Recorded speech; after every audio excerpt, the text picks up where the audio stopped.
I'm taking everything, you get nothing. Marcus sneered, tossing his coffee mug into the sink with enough force to chip it. I stood in our kitchen, the morning sunlight streaming through the windows we'd picked up together, watching my husband of 8 years pack the last of his things. My name is Olivia, and at 35, I was witnessing the end of my marriage in real time. Marcus, once the loving man who'd promised to grow old with me, was now a stranger consumed by his midlife crisis and his new girlfriend, Amber. You're making a mistake, I said calmly, my voice steadier than I felt. We should handle this properly through lawyers. He laughed, that cruel, dismissive sound I'd grown familiar with over the past few months. Lawyers? Why? So you can try to take half of what I've built? I don't think so, Olivia. I've already emptied our joint accounts. Good luck proving what's yours and what's mine. I watched him swagger around our kitchen, his confidence fueled by what he thought was a brilliant plan. He had no idea that I'd been preparing for this moment for nearly a year, ever since I found the first suspicious charge on our credit card statement.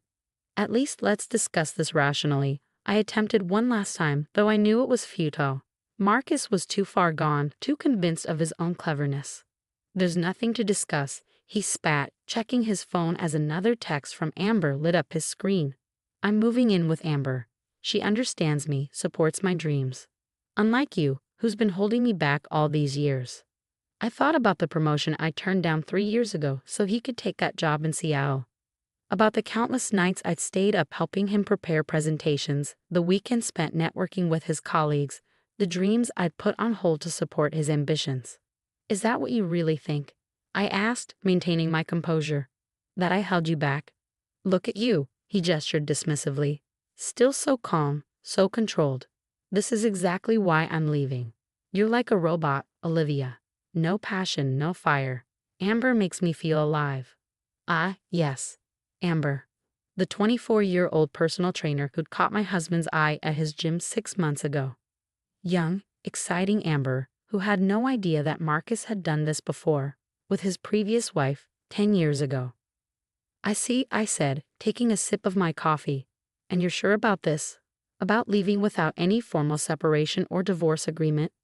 Absolutely, he grinned, pulling his designer suitcase toward the door. You'll be hearing from me once I'm settled. Maybe I'll let you keep some furniture. As he reached for the door handle, I couldn't help but smile. You might want to rethink that, Marcus. He paused, turning back with an annoyed expression. What's that supposed to mean? Nothing, I shrugged. Just that actions have consequences. His face darkened. Is that a threat? Are you threatening me? Not at all. I'm simply stating a fact. You might want to check the actual balance of those accounts you emptied.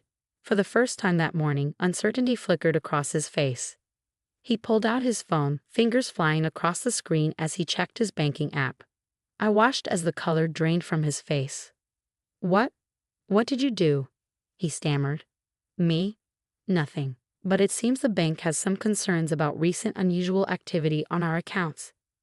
They might have frozen things temporarily. Standard procedure, you understand. You bid. Careful, I cut him off. You wouldn't want to add verbal abuse to the documentation, would you? He stormed out, slamming the door hard enough to rattle the windows. I waited until I heard his car screech out of the driveway before pulling out my own phone. Hello, Detective Morgan. Yes, he just left. Exactly as we predicted. Yes, I have the recordings and bank statements ready. And the footage from the security cameras? Perfect. 3 days, you said. I'll be ready. I hung up and walked to our home office, my office now, opening the safe hidden behind my collection of true crime novels, books Marcus had always mocked me for reading. I pulled out a thick file. Inside was a year's worth of evidence, bank statements showing his gradual siphoning of our accounts, photos of him and Amber taken by the PI I'd hired, records of the offshore account he thought I didn't know about, and most importantly, proof of his systematic embezzlement from his company's client accounts. Marcus thought he was so clever, so careful. He never realized that his first wife had contacted me 6 months ago, warning me that he'd done the same to her. By then, I'd already started gathering evidence, but her information helped me know exactly where to look. I sat down at my desk, opened my laptop, and began composing an email to his company's board of directors. In 3 days, Marcus's carefully constructed house of cards would come crashing down. But for now, I had work to do. The next 3 days passed in a blur of calculated moves and carefully orchestrated steps.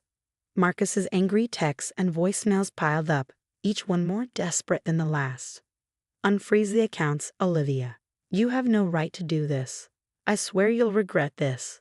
I forwarded each message to Detective Morgan, adding to the growing pile of evidence. Meanwhile, Amber had taken to social media, posting about their perfect love story and how Marcus was escaping his toxic marriage. Each post was carefully documented and archived by my lawyer. On the morning of the third day, I sat in Detective Morgan's office, reviewing the final details. The stern-faced detective spread out the documents across her desk, nodding approvingly. The evidence is solid, she said, tapping a folder containing bank statements. Your husband's been embezzling money for years, using client accounts as his personal piggy bank. When did you first notice? I smiled faintly. The numbers never quite added up. Marcus thought because I was just a housewife, I wouldn't understand complex financial transactions. He forgot I used to work in forensic accounting. Detective Morgan raised an eyebrow. A fact he's about to regret overlooking. My phone buzzed. Another message from Marcus. Babe, let's talk about this. We can work something out. Call me. He's getting nervous, I observed. Has the board received my email? They're meeting right now, Detective Morgan confirmed. The evidence you provided about the embezzlement was comprehensive. The arrest warrant has been issued. We're moving in within the hour. I thought about Marcus and Amber, probably lounging in their luxury hotel suite, planning their future with money stolen from innocent clients. Money he'd moved through our joint accounts, thinking he was being clever by making me an unwitting accomplice. You know, Detective Morgan said, studying my face, most people in your situation would have just filed for divorce when they discovered the affair. I shook my head. This isn't about the affair. It's about justice. Those clients trusted him with their money. He betrayed that trust, just like he betrayed our marriage vows. My phone lit up with a call from an unknown number. Marcus's first wife, Diana. Olivia? Her familiar voice came through. It's happening. The board just fired him. My friend in HR said they're cooperating fully with the police. Thank you, Diana, I said softly, for everything. For warning me, for helping me understand his patterns. We both deserve better, she replied. I just wish I'd been brave enough to stop him sooner. After hanging up, I checked my email. The board had copied me on their formal statement. Marcus was being terminated for gross misconduct, and all clients would be notified of the ongoing investigation. Detective Morgan stood up, straightening her jacket. Ready? I nodded, gathering my things. We had arranged for me to be at the police station when they brought him in. I wanted to see his face when he realized just how completely his plan had backfired. The drive to the station felt surreal. Through social media updates, I could track Marcus and Amber's last moments of freedom. She had just posted a poolside selfie with the caption, "Living our best life with my soulmate. #TrueLove, #New Beginnings." If only she knew. My phone rang again. Marcus. This time I answered. Olivia, please, he began, his voice urgent. Whatever you think you know, you're wrong. I can explain everything. Can you explain the $2.3 million missing from client accounts? I asked calmly, or the offshore transfers, or the fake investment reports. Silence. How did you? Goodbye, Marcus. I believe the police will be there soon. I suggest you answer their questions truthfully. It might help reduce your sentence. I hung up as we pulled into the police station parking lot. Detective Morgan led me to a waiting area with a view of the entrance. It won't be long now, she assured me. She was right. Within 30 minutes, the station burst into activity. Through the glass doors, I watched as officers led Marcus in, handcuffed and disheveled. Behind him, a tearful Amber was being escorted separately, her mascara running down her face. Our eyes met as they led him past the waiting area. The shock on his face when he saw me sitting there, calm and composed, was almost comical. Gone was the arrogant man who'd sneered at me 3 days ago. In his place was a pale, frightened version of my husband, finally facing the consequences of his actions. Mrs. Wilson. A young officer approached me. We'll need your official statement now. I stood up, smoothing my skirt. Of course. I have everything documented, organized by date, with supporting evidence for each incident. As I followed the officer to an interview room, I heard Marcus's voice echo down the hallway. Olivia, Olivia, please. Tell them this is a mistake. But I kept walking. Some mistakes I'd learned weren't meant to be fixed. They were meant to be exposed. 6 months after Marcus's arrest, I sat in my newly renovated home office, reviewing the final divorce settlement. The morning sun streamed through windows that no longer held any painful memories, just promise. The trial had been swift and decisive. With the mountain of evidence I'd gathered, along with Diana's testimony about his previous schemes, Marcus had no choice but to plead guilty. 8 years of fraud and embezzlement earned him 15 years in prison. His attempts to blame me for the missing money fell apart under scrutiny. Amber, it turned out, hadn't known about the fraud, but she happily spent the stolen money. She was ordered to return everything she'd received from Marcus. The last I heard, she'd moved back in with her parents, her social media dreams of luxury living shattered. My phone buzzed with a text from Diana. Just saw the news about the settlement. Congratulations. Coffee next week.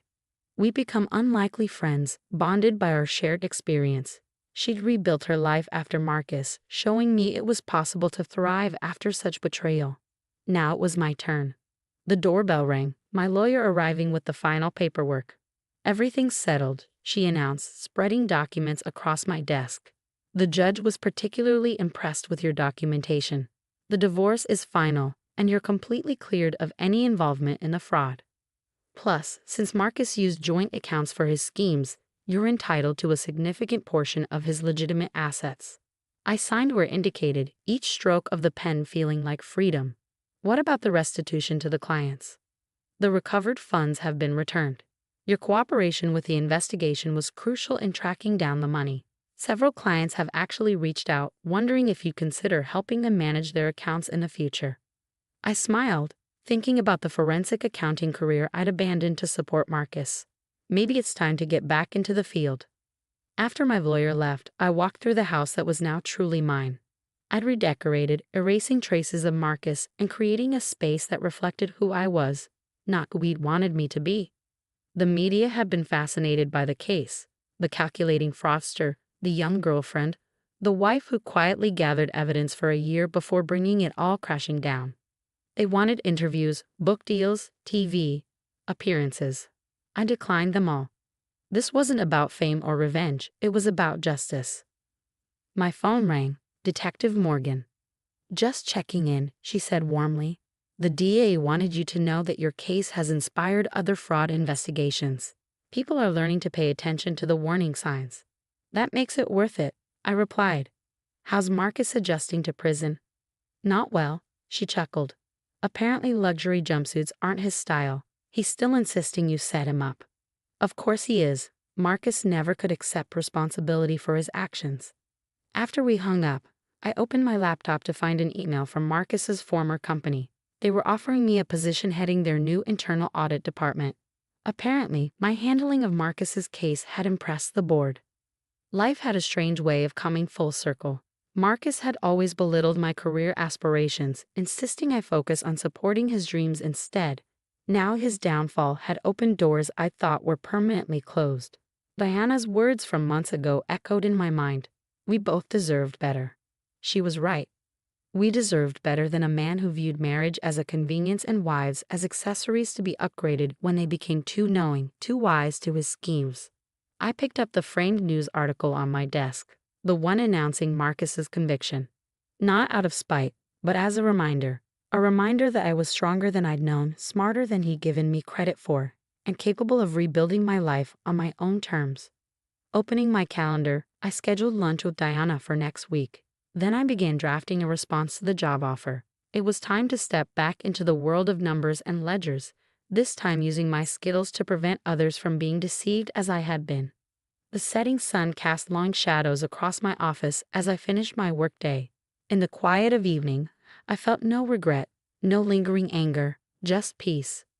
Marcus had thought he was taking everything from me, but in trying to leave me with nothing, he'd actually given me the push I needed to reclaim everything.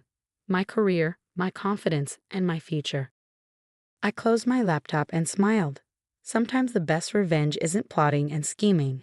It's simply making sure justice is served, and then moving forward to build a better life than you had before. Marcus thought he was writing the end of my story. Instead, he'd only written the end of his own.